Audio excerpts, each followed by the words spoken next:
The rain is coming down hard today, brothers. Can you see it? Is the camera good enough to pick it up?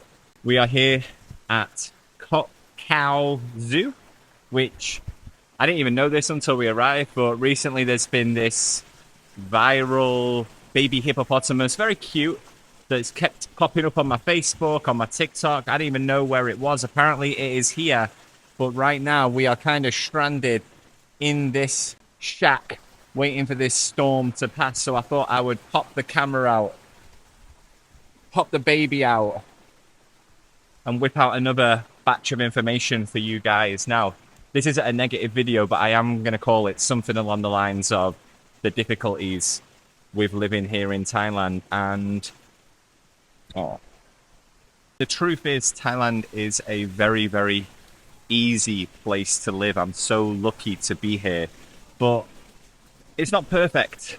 And I think it's one of those places that is heavily romanticized. Life here is so perfect, so easy.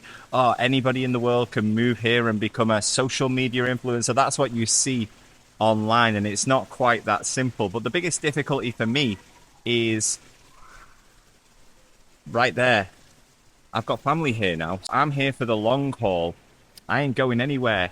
If life gets tough for these one-year stop expats or these retirees, if life gets tough, if things get tricky, they can go home, they can bounce out, and that's absolutely fine. That is their prerogative. They're not obligated to spend the rest of their lives here, whereas me, I'm not a father who's going to abandon my kid.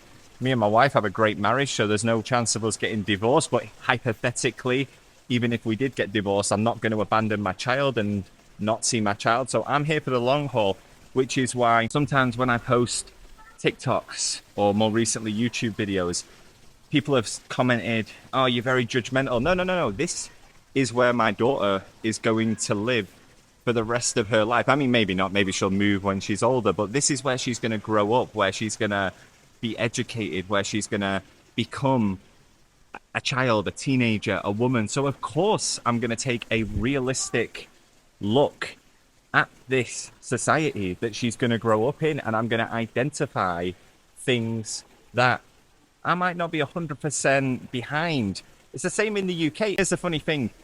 If someone said to me, oh yeah, British yob culture, you know, the drinking culture in England is too much, chav culture in England, I'd be like, yeah, you're right. I'm not going to get offended by it. Yet, if you say anything critical, it's not a criticism about Thailand, it's about certain aspects of the society. You get so many defensive people popping up telling you to fuck off back to your home country, or telling you that you're judgmental and you don't understand the culture. It's not about understanding culture in some cases. I'm not a YouTuber, I'm not a TikToker, I'm a grown man, a grown human being with my own ideas, my own perspective on the world. Now, yes, I am sharing them on this platform. I'm just putting stuff out there most of the time. Most of the time, people don't even watch. And when you share ideas, obviously, you do leave yourself open to conversation, and that's absolutely fine. I'm happy to have conversation with people. I'm certainly not offended if people disagree with me. But the point is, nowadays, if you put something on a social media platform and someone watches something on a social media platform, they then attack you in the comment section. You're just a TikToker, or you're just a YouTuber. Like, I've got 2,000 subs barely on YouTube.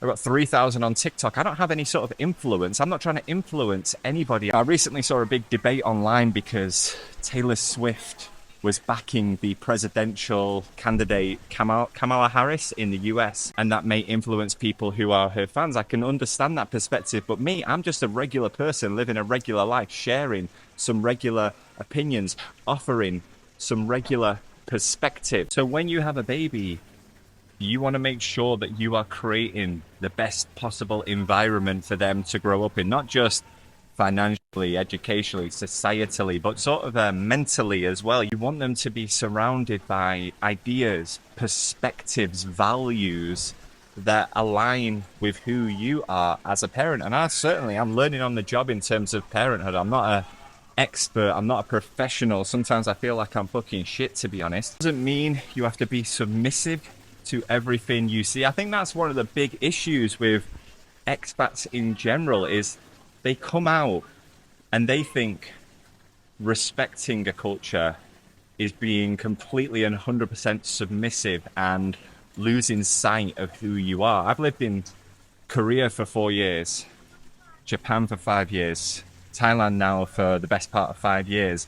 And I've seen people who are here in these countries who basically align themselves with everything about that society and sort of lose track of who they are. I think if you do move abroad and live somewhere for a certain amount of time, you have to find a balance between who you are, what you believe in, what you value, but also respectfully becoming part of your new society, being respectful of the culture, being respectful of the people, being respectful of their values, whilst maintaining who you are. Because if everyone who moves abroad at some point just loses track of who they are, what does that say about their home country, about who they are, who they were before they went there?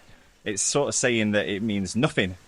Whereas I lived 25 years, 24 years back in the UK, miss my family, miss my friends back at home, big part of my life. Now I've been out here for over 10 years, 12 years. So that's pretty much half of that period. A third of my life I've been abroad. So I feel like I'm a bit of a mishmash. For obvious reasons, family-wise, I can't go back home. But also mentally, I couldn't go back home now. But also, if I'm going to stay here, I can't just submit to everything. Have to be yourself. And I think that's the most difficult thing for me right now, because I am putting opinions out there. I don't really care if people disagree. I don't really care about nasty comments.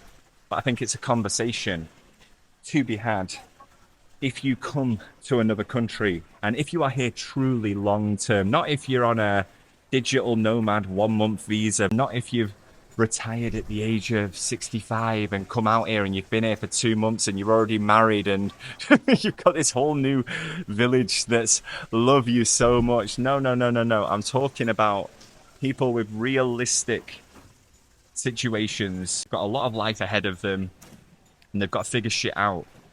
What do you think's the best approach? Say hi. I'm here. I'm here. How are you? Hi, you. I'm good. Good.